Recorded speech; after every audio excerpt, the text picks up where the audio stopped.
ሰርክ በአዳዲስ ሰጣ ገባዎችና ዘላቂ መፍትሄ በማጣት እያወዛገበ የሚገኘውን የአሜሪካና የኢራን ጉዳይ ተከትሎ በፕሬዝዳንት ዶናልድ ትራምፕ ላይ የሚሰነዘረው ትችትና ቅሬታ እየበረታ ነው። ከግራና ከቀኝ የሚበዙት ጫናዎች ፕሬዝዳንቱን እያስቆጧቸውና ንዴታቸውን መቆጣጠር እየተሳናቸው ከባድ ቃላትን ጭምር እንዲሰነዝሩ አድርገዋቸዋል። ከዚህ በኋላም በኢራን ላይ ወታደራዊ እርምጃ ከመውሰዳቸው በፊት የኮንግረሱን ፈቃድ እንዲጠይቁ የሚያስገድደው የህግ ረቂቅ በአብላጫ ድምፅ መጽደቁም የሪፐብሊካን ፓርቲ አባላት ጭምር በእሳቸው አካሄድ ላይ ቅር መሰኘታቸውን ማረጋገጫ ሆኗል።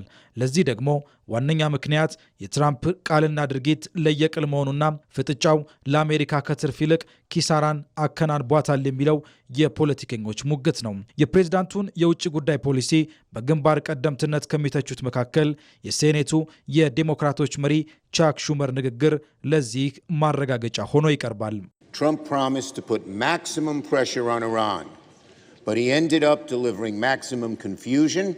ትራምፕ በኢራን ላይ ከፍተኛ ጫና እንደሚያሳድሩ ቃል ገብተው ነበር። ነገር ግን በመጨረሻ ያመጡት ከፍተኛ ግራ መጋባትን፣ ትርምስንና በአስከፊው ጦርነታቸው ምክንያት በአሜሪካ ሕዝብ ላይ ከፍተኛ ወጪን ነው።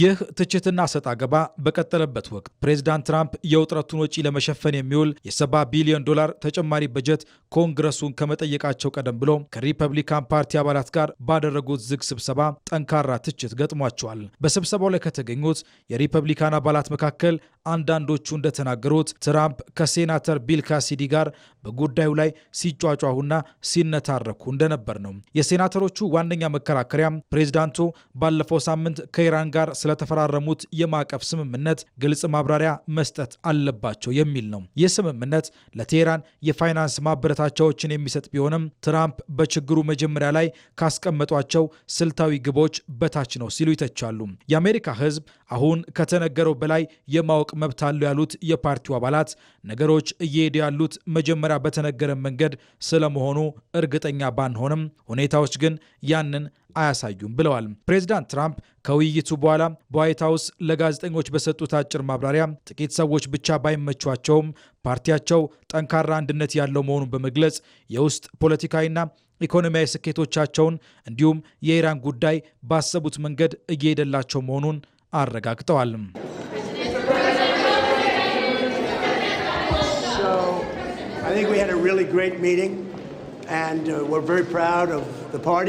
በእውነቱ በጣም ጥሩ ስብሰባ አድርገናል። በፓርቲያችንም እንኮራለን፣ መሪያችንንም እንወደዋለን። በክፍሉ ውስጥ ያለውን ሁሉንም ሰው እንወዳለን ማለት ይቻላል። ጥቂት ሰዎችን ደግሞ አልወድም፣ ግን ያ ምንም አይደለም። እነማን እንደሆኑ የምታውቁ ይመስለኛል። ያንን መረጃ አንድ ቀን እሰጣችኋለሁ። ነገር ግን በአብዛኛው በጣም በሚገባ የተባበረን ፓርቲ አለን። በተመሳሳይ ዕለት ፕሬዝዳንት ትራምፕ ከሰሜን አትላንቲክ ጦር ቃል ኪዳን ድርጅት ኔቶ ዋና ጸሐፊ ማርክ ሩተ ጋር መክረዋል። ከአባል ሀገራቱ ተገቢውን ድጋፍ አላገኘውም በሚል ቀደም ሲል ወቀሳ ሲሰነዝሩ የነበሩት ፕሬዝዳንት ትራምፕ ይህንን አቋማቸውን አሁንም አረጋግጠዋል። የኔቶ ዋና ጸሐፊ ማርክ ሩተ በበኩላቸው አውሮፓውያንና ካናዳ ከቅርብ ዓመታት ወዲህ ከሩሲያ ዩክሬን ጦርነትና ከአካባቢው ስጋቶች ጋር ተያይዞ ወታደራዊ አቅማቸውን ለማጠናከርና መከላከያ ወጪያቸውን ከአሜሪካ ጋር እኩል ለማድረግ የሄዱበትን ርቀት አስረድተዋል። በኢራን የኒውክሌር ጉዳይ ላይ ስላለው ስኬትም ለትራምፕ አድናቆታቸውን አልሸሸጉም።